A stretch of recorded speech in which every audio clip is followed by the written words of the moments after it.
Halo teman-teman, kembali lagi bersama B-Story. Buat yang baru mampir di sini, terima kasih ya sudah klik video ini. Kali ini kita bakal melanjutkan film Dr. Brain episode keempat ya. Tanpa basa-basi lagi, mari kita rapatkan barisan, simetriskan kedudukan, dan jangan lupa beli camilan.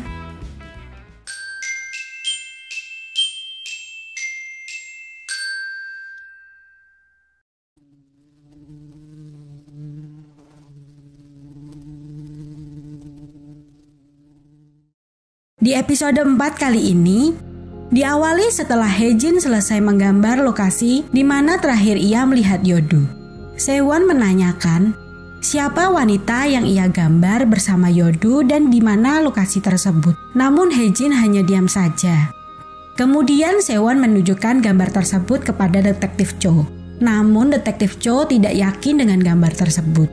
Pikirnya mungkin Hae-jin keliru dengan apa yang ia pernah lihat. Kemudian detektif Cho mengantar Sewon pulang ke rumahnya. Sebelum turun dari mobil, Sewon juga meminta untuk menyelidiki Dr. Hong karena kemungkinan keterlibatan Dr. Hong dengan kasusnya. Sewon sangat sedih melihat kondisi istrinya. Dia semakin yakin bahwa anaknya masih hidup, tapi bingung bagaimana cara menemukannya. Detektif Kang Mu tiba-tiba muncul dan menyarankan Sewon untuk mengingat di mana ia terakhir kalinya melihat anaknya. Dengan berbekal ingatan istrinya, Sewon melihat anaknya terakhir kali berada di villa peristirahatan miliknya. Kemudian Sewon segera pergi ke villa tersebut. Sesampainya di sana, melalui ingatan istrinya ia melihat Junki, Hae-jin dan anaknya yang sedang berlibur di villa itu. Sewon sangat galau melihat hal tersebut. Saat dia merenungi nasibnya, tiba-tiba ingatan Taegu muncul sepintas dari pikirannya.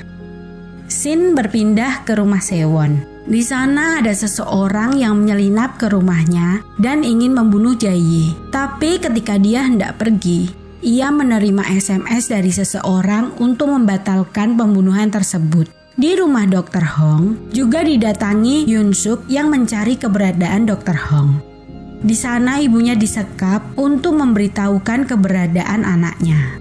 Kembali lagi ke Sewon yang sedang berusaha mengingat ingatan Taegu. Di ingatannya, Sewon melihat Taegu dan Hyung Suk menyelinap ke villa miliknya. Taegu mengeluarkan Mika agar istri Sewon juga ikut keluar mencari si kucing tersebut. Kemudian Taegu bersama Hyung Suk menyekap Yodu dan meletakkan seorang anak kecil di tempat tidur Yodu. Kemudian meledakkan tempat itu dan mereka pergi dari sana.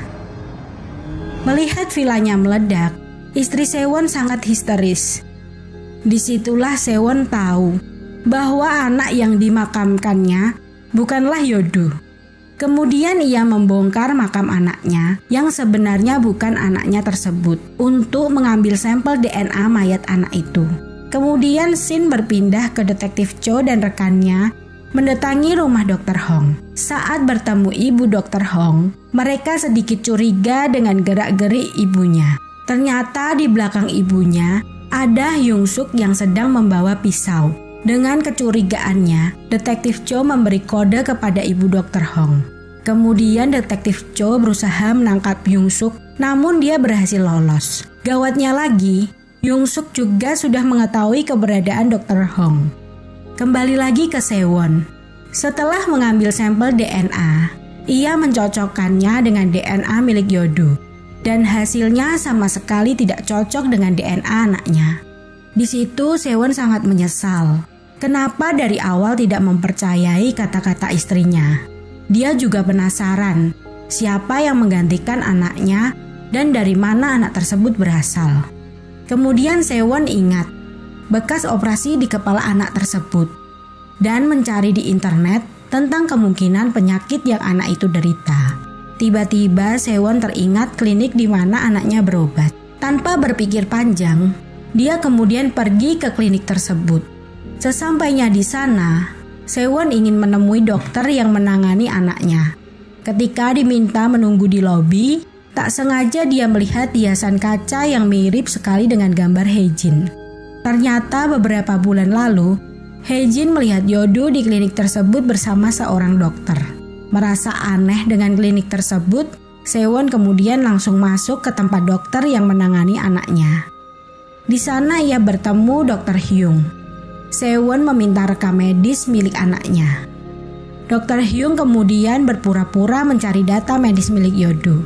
Padahal dia sedang memberitahu Dr. M bahwa Sewon berada di kantornya.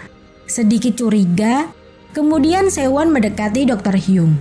Lalu Dr. Hyung beralasan bahwa datanya sudah diarsipkan dan dia akan kembali setelah mengambil rekam medis Yodu. Setelah Dr. Hyung pergi, Sewon mencari data di komputer, namun tidak menemukan apapun tentang data medis milik anaknya. Kemudian tak sengaja, Sewon menemukan sebuah foto di laci. Dia sangat terkejut melihat foto seorang dokter yang dulu pernah ia temui waktu masa kecil. Lalu Dr. Hyung kembali ke ruangan dengan dua orang pria dan bersambung. Bikin makin penasaran aja ya nih film. Oh iya, jika kalian suka, like dan subscribe channel ini.